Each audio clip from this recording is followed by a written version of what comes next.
We're talking with Rich Kimball, who is the varsity head coach at Michigan State and a member of the Michigan High School Lacrosse Coaches Association Hall of Fame. Yep. Welcome. Thank you. It's great to be here. We're doing lax conversations with history, and I guess the easiest place to start is the beginning. Maybe you can kind of give us an idea. You're a Maine kid? Well, Massachusetts kid, went to college in Maine, went back there and taught after a year out, and stayed there for a while. And as we were talking before we started this, I had a chance to go to the Soviet Union in the late 1970s, and that was a difference maker for me. I got into all the science of sport. I was coaching high school football, I was coaching high school hockey, I was coaching high school lacrosse, and the team I started back in Brunswick, Maine. And I realized how little I knew as a coach after coming back from the Soviet Union. You know, I think in those days, you coached the way your coaches coached you. You know, so if my hockey coach was just a mean bastard, then, you know, that's how I was going to coach. And if my lacrosse coach did things this way, that's how I was going to do it. I never went to school to learn to coach, but I did go to school to learn to teach. And a classroom is a little bit different than being on the ice or on a lacrosse field, in the sense that you got all this other stuff in there. But it's the same as teaching, because you're dealing with kids and you got to get through to them. And you got to find different ways to do that, just like you do in the classroom. So it's a natural progression, I think. Coming back from the Soviet Union, I decided that if I was going to stay in coaching, I needed to learn how to do that. So I applied to some graduate schools around the country, and Michigan State was the one that really offered me the best deal. With no science in my undergraduate career, what they said was, come out here, you're going to have to go through the undergraduate science courses in the PE curriculum. So the physiology courses, the anatomy courses, and that's exactly what I wanted to do. Other colleges said, a couple of them said, you got to go through our entire undergraduate PE program. It's going to take you 4 years. And I said, I don't need to know how to teach dance and movement. You know, I want to learn the science of what's behind this. So Michigan State was a great fit. They embraced me. I stayed there, and I'm driving down a street in East Lansing one night, and I didn't even know Michigan State had a lacrosse program. I mean, I'm from the East Coast, so I didn't think lacrosse went any further than maybe Penn State or Cornell. And then the earth fell off, you know, it's flat and there's nothing beyond that. So this kid's walking down the street in front of the post office building on Abbott Road with a stick. And I had been there now for maybe a month and had not done anything but go to class and study and go to class and study because it's stuff I wanted to learn. I was so excited. I drove my car across 2 lanes of traffic and up on the sidewalk and stopped the kid. The look on his face was, I mean, he thought for some reason I was going to kill him. And I was so happy to see somebody with a lacrosse stick. And he says, so we started talking. Unfortunately, I didn't get arrested for cutting across the traffic. And he says, yeah, we're having our first meeting tonight about fall ball and lacrosse. He said, why don't you come? And he said, you can't play. He said, you know, you're out of college. You know, it's a varsity sport. You can't do anything, but maybe you could coach. So I went over to it that night, and I sat in the back. I listened to the whole thing, and when it was over, 2 coaches, Nevin Canner, who's down in the Detroit area now, and Boku Hendrickson, who was All-American defenseman at Cortland State. And they were co-coaches, and they both had other jobs. You know, Nevin was working in a t-shirt store after graduating from Michigan State because he didn't want to see the program go away. And Boku was a part-time PE teacher. So that year, I volunteered as an assistant with them. The worst story of the year was we drove down to Ohio 3 weeks in a row to play Ohio State, play Denison, play Ohio Wesleyan. And on the way back, I got 3 speeding tickets, 3 weeks in a row, all at $100, and I'm not even getting paid to coach, and I got to come up with $100. And you know, the officer was very nice. He said, son, you can pay me this ticket right here, right now, or we can go down to the station and we can try and figure it out down there. And I was smart enough then to know I had a AAA card, and I said, could you put it on this, please? Because they have bond insurance for you.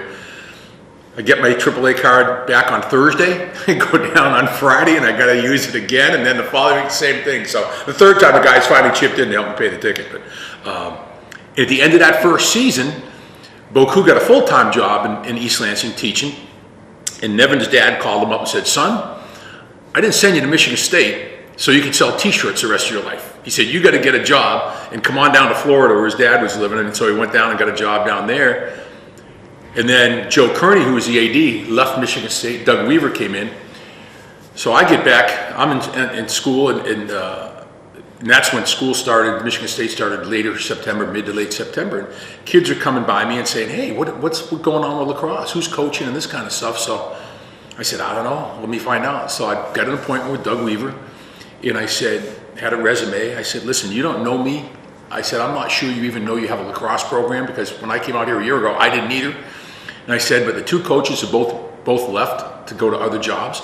And I said, I'm here, I'm in grad school, I'd love to coach. He said, okay, let me look at your resume. And he called a couple people and called me back in a week later and said, the job's yours. All right, let me ask you questions. This was the third year of the program? The program became varsity, I think 1970 was their first year as a varsity sport. Okay, and this is now? This is 1979, 80, the end of 80. So fall of 80, I went in and talked to him and said, I want to coach. Kind of like 9 years, it was kind of run like a club team. If the AD doesn't know that there's a lacrosse program. Yeah, I mean, the coaches were paid, and I'll tell you in a minute how little they were paid. But it was just, they ran it like a varsity sport, but they played strictly in the Midwest. They'd go out east for spring break and play some better teams. But they were playing Denison, Ohio Wesleyan. Notre Dame was a club. Michigan was a club. They were on their schedule the whole time. And I think when I came on board, the first thing we did was try and upgrade the schedule a little bit. Not much that first year, because I still getting my feet wet. But we did take a spring trip out and played some teams out east and played Villanova and a couple others. And each year we toughened up the schedule. But my first year, my pay was $3,000 as a varsity lacrosse coach. Well, but that's not far off from what football assistants were making. They were probably only making 10 at the time. Probably, So, yeah. I mean, you're right. They weren't. Nobody was making multi-million-dollar, $5 million over a year. Bo Schembechler's best year at Michigan was $179,000 as compared to the millions that the guys are making now. Right. Where did you guys practice? We practiced out on Old College Field next to the baseball field. There was a softball field out there, and that field went through a couple of changes. We used to have the field that was parallel to the river on the north side. Then we turned it one year and went the other way, went north-south, and then eventually they improved the softball facility, and so we're kind of on an angle right as you walked in the gate. So if you walked in that gate today, you'd come in that gate, turn left to go to soccer, and our field would have gone from southeast to northwest. Did they, in your mind, did they treat the sport in the 70s like it was a varsity college sport? Before I was there, not really. Okay. Not really. I mean, and I would say. I say that because you're kind of suggesting you're in grad school and you show up with a resume, and if it's a varsity sport, I mean, if you think by today's standards, I'm not saying you fell into the job. I did. Absolutely, I fell into the job. I was in at the right place. I'm astounded at that. When you're telling the story, I'm astounded listening to the story. Yeah. Well, you had a brand new athletic director at that point when I started. When I got the job at the end of my first year as a volunteer. So Doug was and is a great guy, and was just tremendously supportive of me, which made him tremendously supportive of the program. Right. The budget was terrible. We went by cars. We got university vehicles, so we had enough money for that. We went from cars. We went from station wagons to 15-passenger vans for many years, and then the fundraising was a key ingredient that let us do more. We started to take buses to the East Coast, into Ohio. We would fly to Colorado to play Denver and Air Force. But it was still hard to do. At one point in time, for 2 years, Myers had a program that if you saved all your receipts and got enough money on your receipts, you could get free airplane tickets. Right. And so my wife worked at Michigan State at that point in time. I was working at Michigan State, and we had everybody we knew saving these things up. So we took flights to the East Coast. We went 2 years in a row out to Colorado, and it didn't cost us anything for the airfare. Otherwise we never could have done it. So the alumni were great.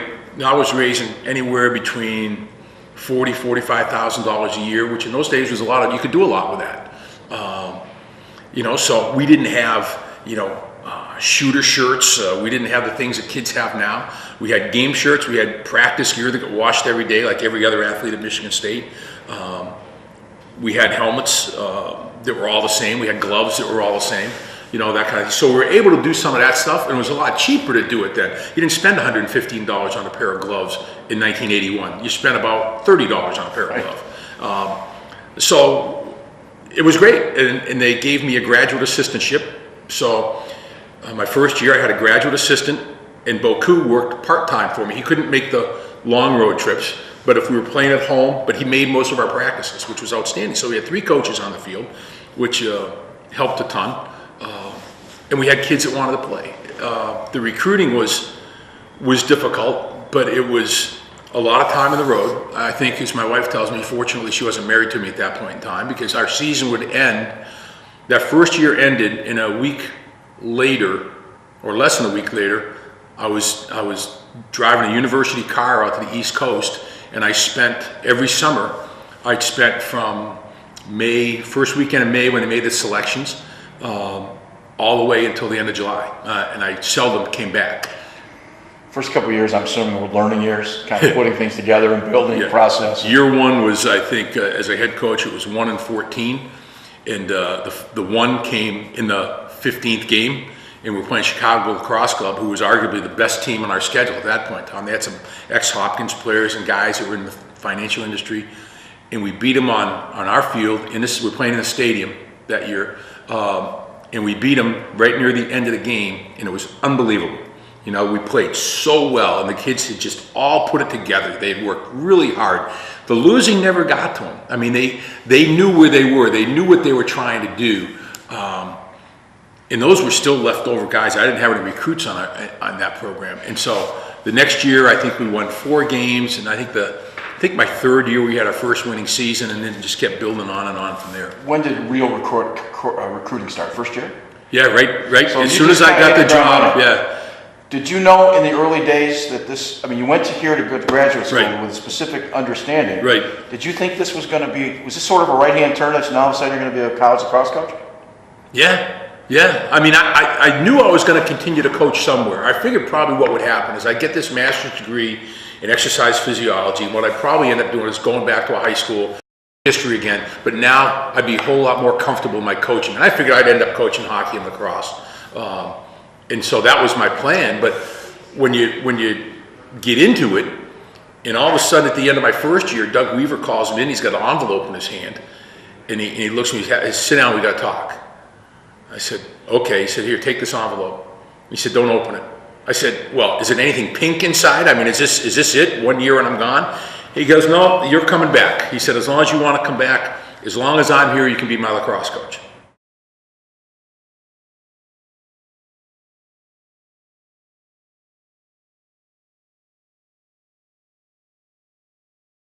So I said, "Fantastic."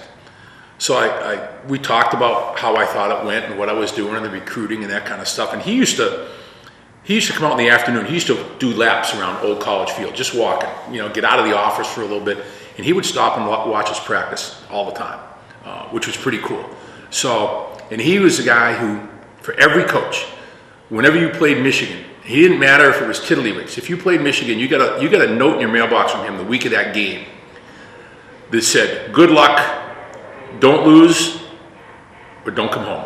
and it was, it was funny. We all got him in different ways and stuff like that. So he knew whether we beat Michigan or not. And they were a club, and he didn't care. It was Michigan. Yeah, it was Michigan. You beat them. You don't lose to them. So if you're not Spartan, it's hard to understand it. Yeah, exactly. Well, I'm sure. And that would be the other way too. Exactly. It's going to be the other way. It goes both ways. So, and that Michigan club team had a lot of great guys on it, and some of my former players were playing on there. Sean Grady played on it for a long time, and he's like a lacrosse alumni of Michigan State and Michigan because of his years put in there. So, yeah, the first years were hard. It was. I was still going to school at the same time. I wasn't going to give up my master's degree because I was making $3,000 a year coaching Division I lacrosse, which was really a misnomer for what we were doing the first couple of years. We still had Denison, Ohio Wesleyan, Ohio State, Notre Dame with Rich O'Leary went varsity in that period, and Kevin Corrigan came in a little bit after that, and has done a wonderful job there. Things started to turn for us, I think, in the mid 80s. We started getting really good recruits. My first 2 recruits were both out of Long Island, out of Half Hollow Hills High School. Attackman? Huh? Attackman? No, defenseman. We've had this long-running battle about Yeah. Long Island attackmen being different than, as Bob would say, Central New York. Different defensemen. style. But and we were getting Michigan kids. We were getting a bunch of Rice kids. We were getting a bunch of CC kids coming up to play for us. Nobody was recruiting them at that point in time, and they had great careers in the Midwest League and playing teams in Michigan. So they had a chance to continue to play for 4 years, which was awesome. Was your first league the Great Western League? That would be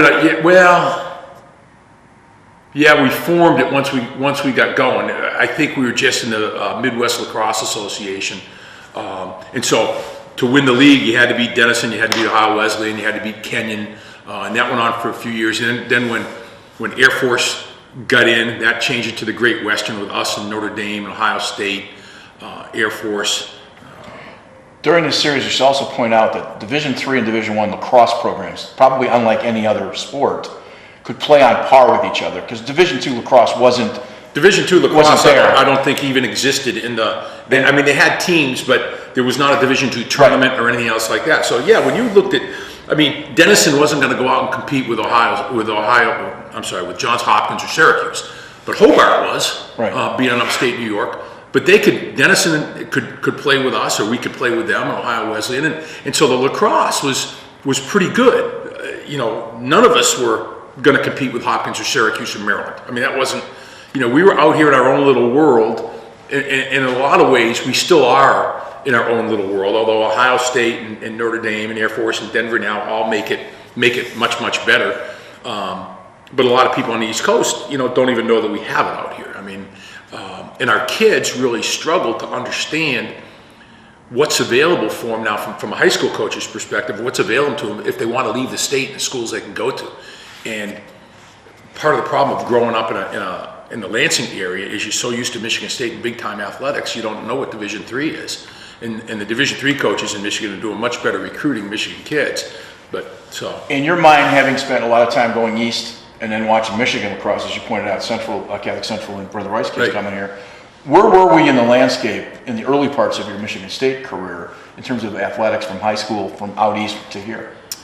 Were we that far behind? A little bit, yeah. If you took from 80 to 85 to 86, somewhere in there, we might have had a kid or two go out east, usually from Country Day or Rice or whatever. When we were talking about Ron Hebert earlier, when Ron started coaching at Brother Rice, you had David Morrow, Nick Chavillo, Paul Cosgrove, that group. They got some notoriety, but the first kids that left Michigan to go out east to play college lacrosse, probably 99% of them were defensemen. Our athletes out here are as good or better, I say better, than athletes on the East Coast. Our kids are more athletic, but they're not great lacrosse players. So the thing that holds back Michigan kids, even today, is their stick work. Now you're beginning to see it's getting better as the advent of club lacrosse, with kids starting younger and getting better coaching, and they're getting better. So now the kids that are going to Division I schools and Division III schools getting recruited out east have pretty good stick work. We got a kid who I think is a really good lacrosse player for the greater Lansing area. He's 6'3", 6'4", he's 205 pounds, a lefty. Went down to UAD's prospect camp a couple weeks ago, and their term for him was raw, which he is. In the Lansing area, he may well be the best midfielder we have in the area, because he can run, he can shoot, he can dodge, he can play defense. But at the Division I level, he doesn't have it. Just a side note, you mentioned earlier in the interview that you played in the stadium at Michigan State, Spartan Stadium, at a time when we should point out that there was turf at Spartan Stadium, not grass. And it was horrible. And it was the old AstroTurf. It was the old AstroTurf. Was until recently. Yeah, it was the old AstroTurf. Old carpet. Yeah, it was a carpet. I don't think there was any padding under that thing. No such thing as rubber pellets in the turf at that point in time. So we wormed our way in there. The two things that we did were, Michigan State built their indoor football facility, and we always practiced indoors in the winter in the turf arena. For anybody that went to Michigan State in the IM that's right on the river, the men's IM, The room on the left where it was registration, it was the pit for registration. It had carpet down there that was probably a little bit better than what was in the stadium, but it was not as big. It was as big as a restraining box. And that's what we had to practice in all the time.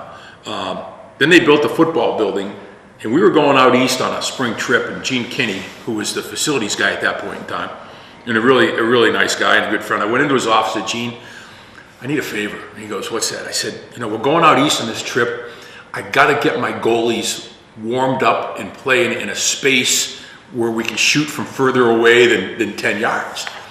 He said, what are you saying? I said, I need to get into the indoor football building. He said, Rich, football hasn't even been in the indoor football building. I said, well, I'm not coaching football. I said, all I need is I get to get in there for 5 nights, just me and my 2 goalies, probably an assistant coach with me, all right? We'll bring in a couple of goals. We'll take them outside and hide them in the bushes every night. You'll never know we were in there. And he, lets out a string of profanities and hands me a key. He said, don't screw it up. So that night, we moved 2 cages over there, and 45 guys went in to play lacrosse, and we never left. We never left. So that became our practice home. What is now Duffy Doherty? It's now Duffy Doherty. It was Duffy Doherty building, and just called it the football building at that point in time. So we got in there and practiced every night, and our practice time was usually 9 to midnight. So we got out at midnight, and so all the guys who lived off campus immediately stopped at one of the watering halls to replenish their fluids on the way home. George Prost was a football coach at that time. I think not yet. Muddy, maybe? Yeah, Muddy I think Muddy. Did football coaches ever, the reason I'm bringing the point up is that we practiced, I coached there for a long time, and if you'd scratch the building, there was always conversation about, kicking you out because it was, were the football coach supportive of the program?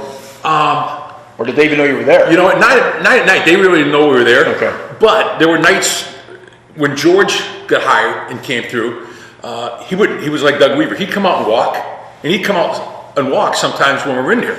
So the first night he's in there, he said, we talked for a little bit, and we had never met, so we introduced ourselves and that kind of stuff. Hey, Coach, thanks for coming through. Just kind of keep your eyes open. These balls are flying around. So he's walking, and there's one that whizzes about 10 yards behind him and hits the low wall, which was concrete or cinder block. So he picks up a stick that's on the sideline, picks up a ball, and he throws it against the wall, and the first thing it does is it misses the wall and puts a dent in the aluminum that was up above the wall. So after that, he never said anything. We put dents in the end all the time. We had a kid, Jeff Sinelli, who played at CC, now a very successful businessman. He took a side-arm shot, and he was maybe the hardest shooter we had, and he missed he almost hit the point up in the end of the building and put a big dent in that thing, but nobody ever saw it because it was so high up. So you built this program. You had some very successful programs. I think last year was 89, if I'm not mistaken, right? No, last year was 97. 97. We didn't play in 97. Okay. At the time, at 97, why did I think 89? Doesn't matter. That's the first year we went to the NCAA tournament. That's what it was. Yeah. Okay. So you built this great program at a time when Michigan high school athletics, lacrosse, is just taken off. Yeah.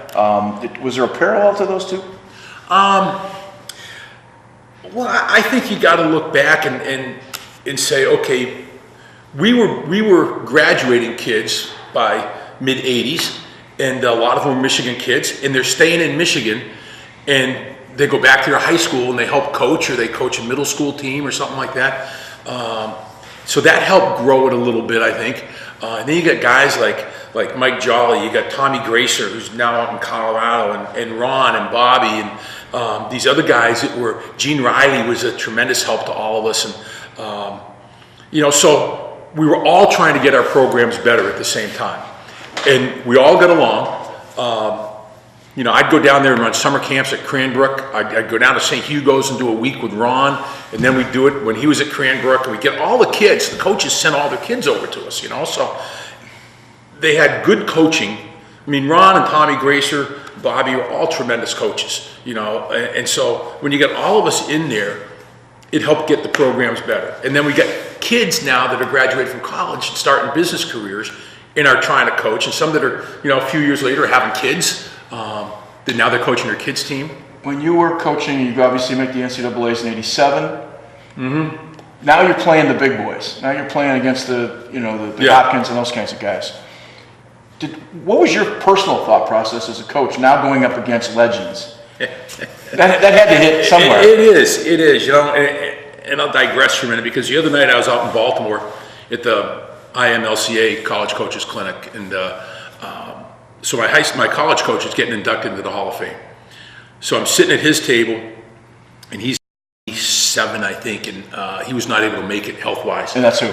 Mort LaPointe okay. at Bowdoin, and coached for 20 years, and I think his only losing seasons are when I played for him, so for 2 of the 3. But so then at the end, everybody's seated, they get everybody quiet, and then they bring in the Hall of Fame guys who are already in there. So at the table sitting next to me is Willie Scroggs, there's Jack Emmer, there's Tommy Hayes from Rutgers, Emmer from Army, Scroggs from Carolina, Don Zimmerman. Don was, these guys all helped us grow the game in Michigan. Tommy Hayes came out here and played us. Roy Simmons came out here and played us, and we had to play the game. They flew to Florida with his team for a couple games in Florida. Then they flew to Detroit. We had 12 inches of snow. They bussed up from Detroit. They thought they were all going to die in the bus trip on the way up. And now you can't play because there's 12 inches of snow on the ground. So the athletic department let us play indoors at Duffy.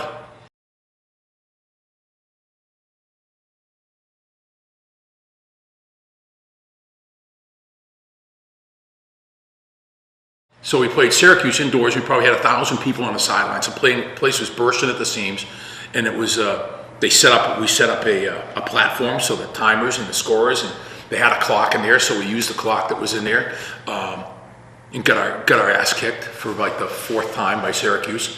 So, but you know, the kids, if I was going to get kids into the program, you had to go big. I had to tell them we're going to play Syracuse. Don Zimmerman brought Hopkins out in the fall one year when Dave Petramalo was a junior or senior, and we brought him out for the Ohio State football game. Got him tickets to the Ohio State football game, and they had never seen anything like that. I mean, when you're in New England, when you're in the eastern shore of Maryland, there's nada. I mean, Maryland Stadium at that time probably sat 20,000 people. You know, all of a sudden they come in and there's 77,000 or 72,000 people, and the tailgates and the candelabras and all that kind of stuff, and the beautiful co-eds. These Hopkins guys didn't know what to do. They thought they'd died and gone to heaven. Did it ever cross your mind when you're playing a legend that maybe, I'm just curious what the process. You're playing somebody that you obviously know is, you're the underdog. Oh, absolutely. And just from a personal standpoint. Yeah. Was it intimidation? Was it just you wanted about your business? I'm just curious. You know, I think we were all excited to play teams like Syracuse and Hopkins and Rutgers and teams that were good, Maryland and Loyola, and we would go anywhere and play. And these coaches knew that, okay? They knew they were going to win. That's the way you build a program. That's how you build a program. And, you know, in my mind, did I think we were going to win? I wanted to. I pushed our kids. They needed to believe it too. Sure. And when they lost, they were upset. They were just as upset losing to Denison as they were losing to Syracuse. You know, it was just all part of the growing progress. And then we started to beat some of those teams, which is the better part, you know. And we beat Delaware, who was, when we played them, we were not ranked, had never been ranked. And we go out to Delaware, we get there too late, and nobody's hanging around, so we can't even get in the stadium for our pregame, game before workout. The stadium's right by the bridge in the water, right by the river there. Yeah, and we did our buses parked over here. We all dressed in the parking lot, and we did our, you know, game day pregame practice in the parking lot because they had some lights that made it good enough to see. But we couldn't get in the stadium and nobody was there. So we go out the next day and our kids are pissed. From somebody out east as you're recruiting, especially as you get past 87, as you get into this, you know, sort of a national reputation, what was the sell of East Lansing? What was the sell of Michigan Lacrosse? Michigan State? If we could get a kid to visit, that's all it took. we put him in Jennison Fieldhouse, and it was electric. And that place, Breslin's great place to watch, but Jennison was a great place to be. And then into Breslin, take him to a football game on a Saturday, or take him out to a Michigan State hockey game one night and basketball game the next night. They'd never seen anything like that. Syracuse was as close as it came with the Carrier Dome. And we did well recruiting kids out of Syracuse, because Syracuse wasn't recruiting the same kid we were. But the mid-level Division III teams, or Division I teams, and the top D3 teams were going after the same kids we were. But a kid goes to Ohio Wesleyan one weekend and comes to Michigan State the next weekend, there's no comparison. Right. I mean, we did lose some kids, absolutely, So but exposure was 90% of it. we had to get them on campus. It's probably still true. Yeah, well, yeah, I said that, and it happened through my whole career, is that if we weren't in the NCAA tournament, which we were for 3 years, but the rest of the time, I left that as soon as our season was over, and I went, so I was getting out there when there were still high school games and even playoff games, and it was, in one 3-week stretch, I had a rental car from Newark Airport, and I put 5,000 miles on it. When they brought it back, I said, "What have you done?" And I said, "I was traveling." He said it was unlimited mileage. So I would go from Philadelphia to Baltimore, to Philadelphia to Syracuse, back to Baltimore, and go up and down. Then I'd go up to like Darien, Connecticut, and up into Massachusetts. Really good friend of mine who was a MSU alum, who was the push behind getting a program, Larry Berger, lived outside of Philly. And we became really, really good friends. I had a key to his house. First time I stayed there, I walked in the door when I got there, and his wife, and he's got 2 little kids at that point in time, and we're sitting down at dinner, and it's a great meal, and finally his table's getting cleared. He says, "Rich, I got something to tell you." And I go, "Oh, I'm staying at his house for a week. You know, I don't know anybody that would let me stay in their house for a week, all right?" And all I can think of is, something's come up, I can't do it, you can't stay here. I'm thinking, what the hell am I going to do now? I don't have money for a hotel. I don't know anybody else in Philadelphia that I can stay with. He says, "I didn't want to tell you this when we set up this arrangement, but he was a lawyer. The American Bar Association's down in Orlando. We're taking the 2 girls, my wife and I, and we're leaving tomorrow morning and going down to Florida for a week. Here's a key to the house. The refrigerator is filled with food. If you need to get recruits over here, you want to have anybody else over here, the house is yours for a week. Hopefully it'll still be standing." And this is the second time I've ever been with him in person. Something about your personality, obviously, you're having people hang keys to your whole life, with Doug Weaver to this gentleman, obviously. They understood, Gene Kinney, Doug understood we didn't have anything. He wasn't going to raise our budget. We didn't have scholarships. We're not getting any of that stuff until George takes over as AD. And so we had to make do. We had to fundraise. We had to depend on the kindness of people. And we worked hard with our alumni, and we worked hard with high school coaches. For those who know about the sport, those who look at the sport tactically, said that your success was predicated on 2 things, generally speaking. Finding better athletes than other people had, and then tweaking enough of the standard protocol to be just different enough to be different. Yeah, I think that's part of it. I think also I was blessed with kids who had the great underdog mentality. We played really good defense in those days. Really athletic kids that could run, who would beat the snot out of people. I mean, we were an aggressive defensive team, and then we became a very good zone team for a couple of years. It didn't do it all the time, but we did it a lot, and that confused people. So 3-3? No, it was like a backer zone and short sticks down low, covering the guys behind, which nobody ever wanted to do. But as soon as that guy came around the corner, there was a long stick there to greet him. And so instead of coming down with a short stick and letting the guy run, if you run through the long stick already, you're going to turn the corner, you're going to get hit by a short stick. No, you're going to get hit by some big 6'2" defenseman who was going to clean your clock. So worked out really well. It's a hard zone to teach, but we stole it from Leland Rogers, who's now assistant coach up at Syracuse when he was at Ohio Wesleyan, and he did it to us one year, and it was like, holy mackerel. So we took that right back and studied that film and put it in.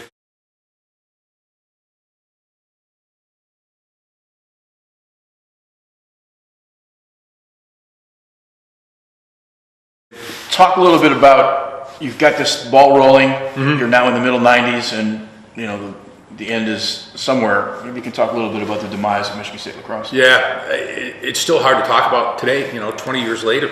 It's, we're playing really well. Notre Dame is playing really well. Ohio State is beginning to play very well. Air Force is gotten a whole lot better. We always used to go out and play Air Force in Denver. Denver was terrible. Denver was, I think, probably even a club team for part of that.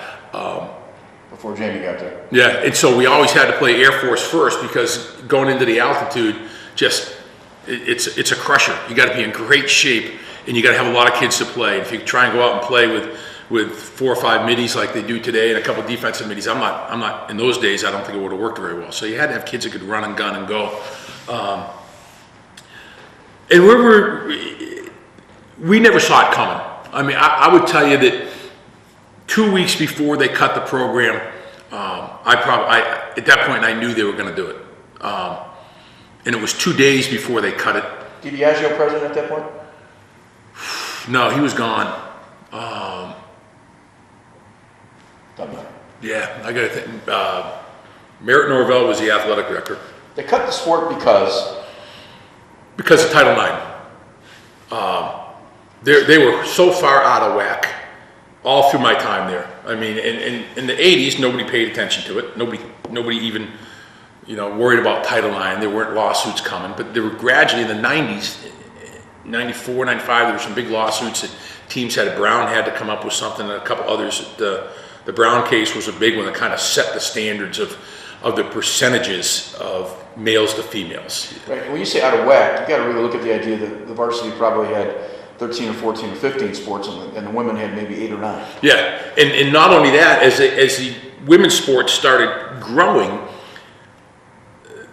there was a point in there when you could have unlimited football numbers. So there were 150 football players at Michigan State. And the scholarships were at 110. Now they're down to, I think, 85, and they still probably have 100.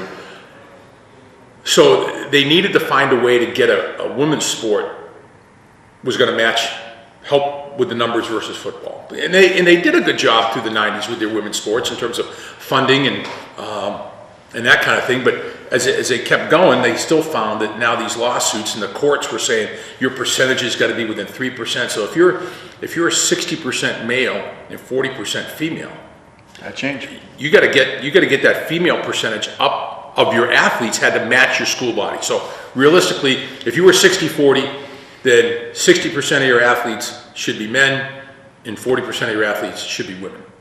If you're not funding the sport and the only criteria is Title IX,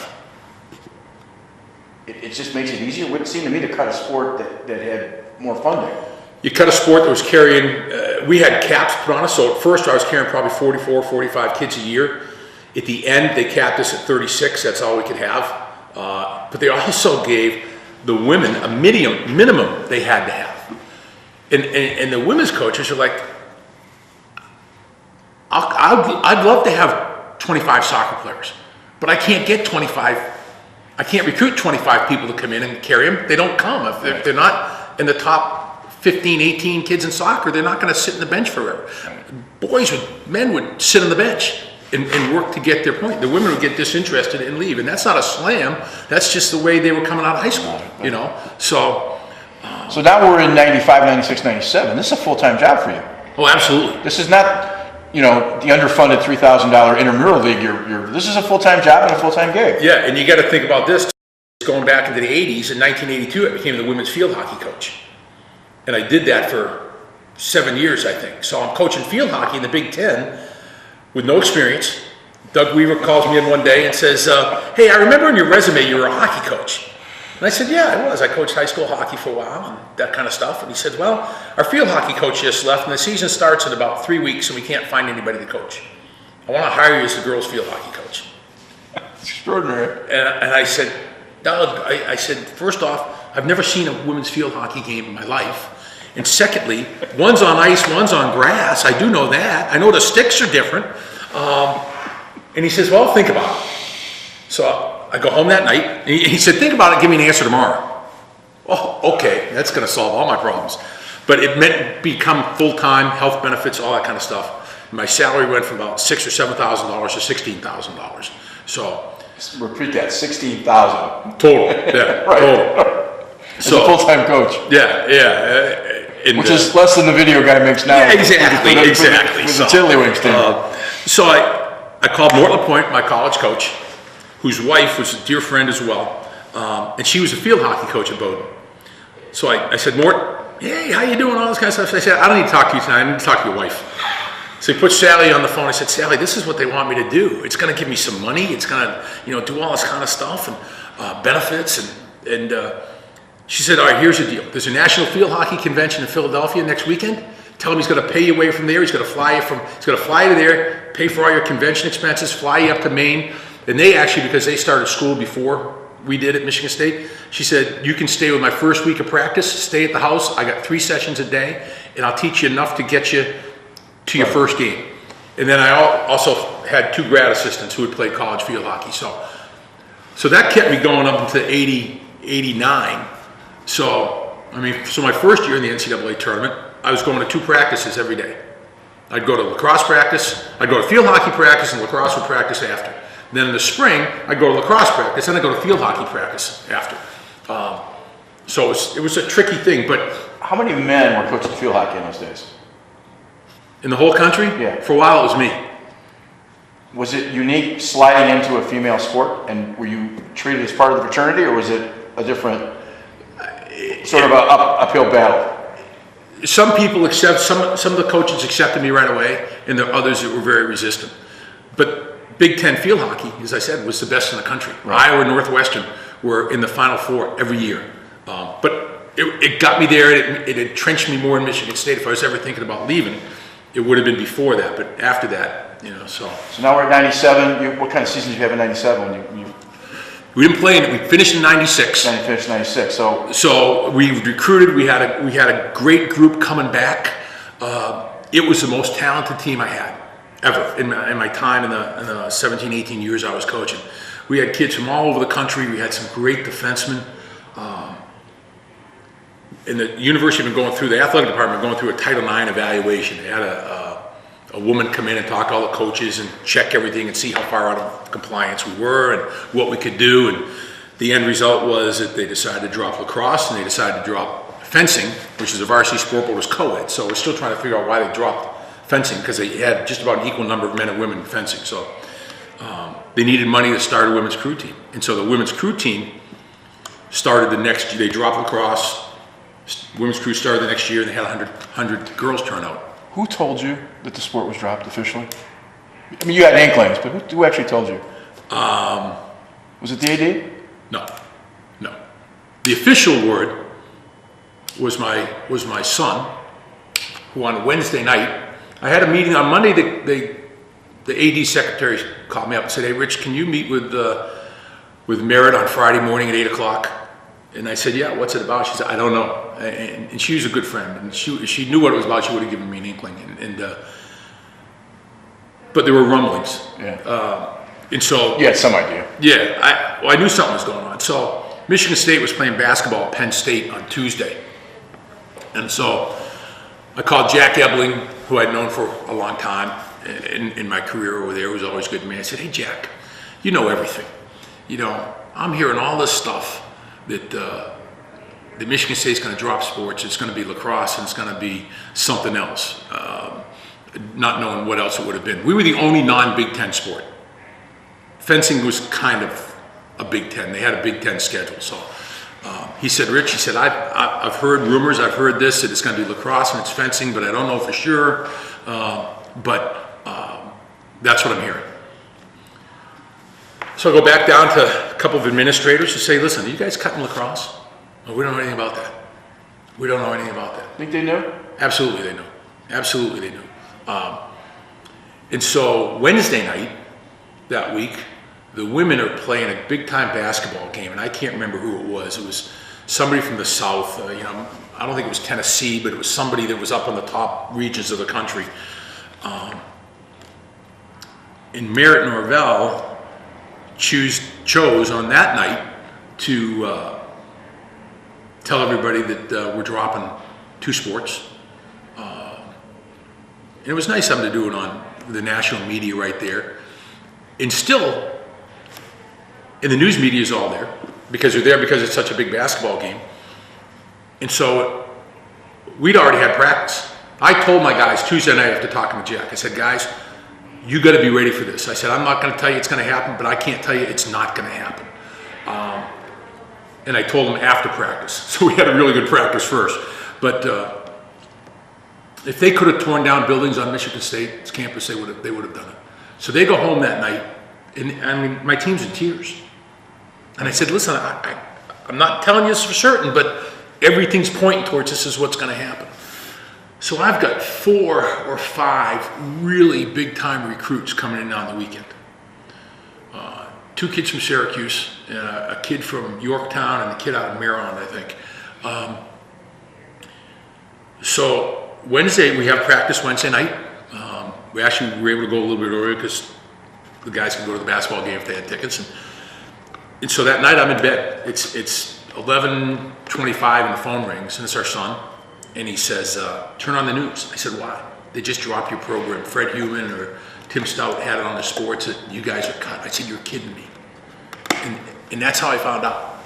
And what the worst part was, the media went and found where I had a house with 6 lacrosse players in it. And they went right to that house. They found them, went to that house, and interviewed them about what do you think about. Without knowing. Without knowing. They were a little bit prepared because of what I told them Tuesday night, but it was such a crappy thing to do. And then, so Thursday, nobody talks to me. Nobody talks to me. We have practice Thursday night. The guys don't know, and So cut the sport, public relations we're gonna cut the sport at the end of the season. Okay. So they're gonna play this season. You know what? There's no way in hell we were playing that season. Those kids would not have played for Michigan State ever again. No way. So you didn't play? We didn't play. Right. They said, you're gonna play your season. And I said, you know what? My players will decide if we're gonna play the season. We had a meeting on Thursday at practice, and I said, guys, here's the deal. They said we have to play the season. And every one of them said, there's no effing way we're playing for the school. I had 2 kids transfer to Syracuse within 4 days. By Sunday, they were gone. They left and went to Syracuse. One became a 3rd-team All-American, long stick midi. Wow. And the other played, and he didn't play much that year, but then his last 2 years, he was great. Chris Clark from Buffalo is now a big-time official. He played in the NCAA championship game. I'm sitting out in Maryland watching that, and there he is on the field running up and down like he'd been there all season. Jason Tarnow, my goalie, transferred to Salisbury, and the next year he won the national championship in Division III and was the outstanding player of the game. I had 2 kids go to Maryland who both played a little bit. It's a talent. One went to Butler, who still had a program in Los Angeles a couple years later. 2 kids went to Penn State. One was a very, very good defenseman. And so we tried to continue to practice and say, okay, we'll practice, we'll scrimmage, we'll keep you sharp, because if you want to transfer, I can talk to coaches about that. And so we did that. We went down to Notre Dame and scrimmaged them, all on our own dime, it was horrible. It was horrible. I want to take you to recover. You never recover. I don't think you recover. But when did it ever stop hurting? It's the thing that helped me the most. There were 3 jobs in the country open that year: Air Force, Ohio State, and Maine Maritime Academy. And the athletic director of Maine Maritime was in the Navy when I was at Bowdoin, and there's a big Naval Air Force base here. And Carl Tamalevich was an All-American at Navy. And when he got out of the Navy, he settled up in Maine, in a beautiful little town on the coast where Maine Maritime is. So they flew me out, and I flew my wife out, and offered me a job. And I could have gone on the summer cruise to the Soviet Union that year, wherever they were going, both my wife and I, and all kind of stuff. But she looked at me when we got back to our room, and she said, I can't live here. After Labor Day, the one convenience store closes, and there's nothing else there. The closest movie theater was in Bangor, which is about 50, 60 miles away. And she said, I could retire here? She said, but I can't do that. I finished 2nd for the Air Force job and never got an interview at Ohio State. And I would say that I don't think my athletic director that cut the program was anywhere near supportive of that situation. I don't know if he was or wasn't, but he's not my best friend, that's for sure. That was who? Merritt Norvell. Yeah. Okay. Yeah. Well, there's a lot of those stories about him brothers. Absolutely. So Absolutely. Not that standpoint. So when was the next time you gone back now into high school coaching? No, I didn't. I became an athletic director down at Jackson Northwest. Okay. No coaching. Tried to start a lacrosse team down there a couple times and couldn't get kids to buy into it. There's nobody nearby to play. And so I became obviously stayed in education. Yeah, stayed in education, became an administrator, loved it. I got the job because I came from Michigan State, because as a college coach, you're doing all the things that a high school athletic director does. You're doing the schedule, you're doing the budget, you're hiring and firing coaches and that kind of thing. So stayed there for 10 years, and then after 10, I left, got vested in the public school retirement system, so that was one of the smart things I've done in my life. 10 years doesn't give you much, but it beats nothing. Right. Then I came up to Lansing Catholic. Tom Maloney, who was the principal at that time, he and I knew each other through league meetings and stuff like that. And he was a basketball coach, and ADs always stand and talk to the visiting basketball coach for a while they're trying to get nervous. And called me up and said, come on up for an interview. And said, we'll talk for half an hour. And that lasted for 3 hours. And then I had some questions, so I called him back. We did another 3 hours and finally accepted. It was nice because I lived up here the whole time in Lansing. And so I was commuting down to Jackson Northwest every day. And Lansing Catholic's about 1.5 miles from my house now, so that's a little bit nicer.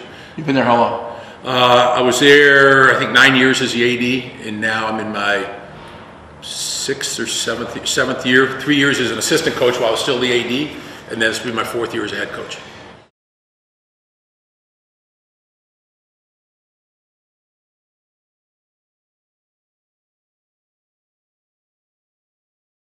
Talk briefly on Michigan High School lacrosse at the moment, where you think it fits.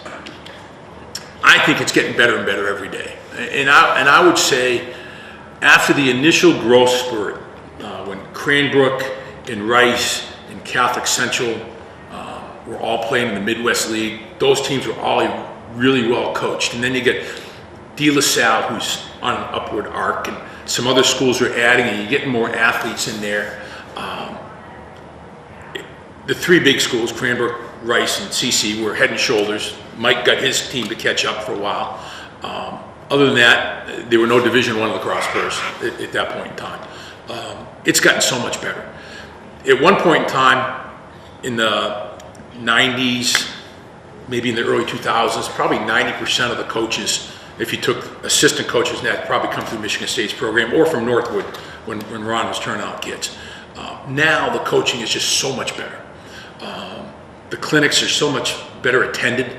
You know, we try and do one here and there, and you'd get 5 or 6 coaches, 8 coaches, and now West Michigan had done one for the last 2 years, and it was packed. It was awesome. Now they go to the lacrosse convention in January, which gets a bunch of, they sent the bus down and took a whole busload every year. So the coaching is much better. The athletes are much better trained. Our stick work is finally beginning to catch up to our athletic ability.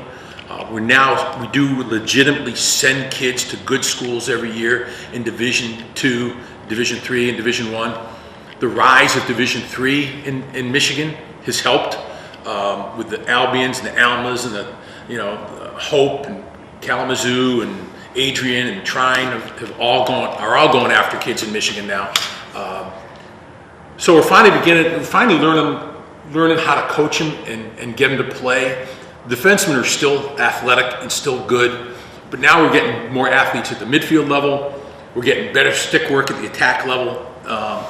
And so it's getting there. It's not Maryland. It's not Syracuse. It's not, Wilton, Connecticut or Yorktown, even New Denver. York. Denver's unbelievable. Denver, San Diego. Yeah. Some other spots. California. Look at Marquette's roster last week. They got like 4 kids coming from California, and that's the greatest recruiting job in the world. You can get 4 kids from California to go to Marquette and be in the snow all year long, like the UP here. So you've had a lifelong love affair with lacrosse. Yeah. What is it about lacrosse versus other things you've done? It's not just about lacrosse. Being trained as a teacher, it's about kids. And we said earlier, the other guys have said that too. I'd coach tiddlywinks if I thought it could be doing something good for kids. Not that I know anything about it, so it'd be just like field hockey. I didn't know anything about that either. So, but it's being able to take these kids from nowhere to somewhere, and making them better and getting them to hopefully have a passion that comes close to what mine is.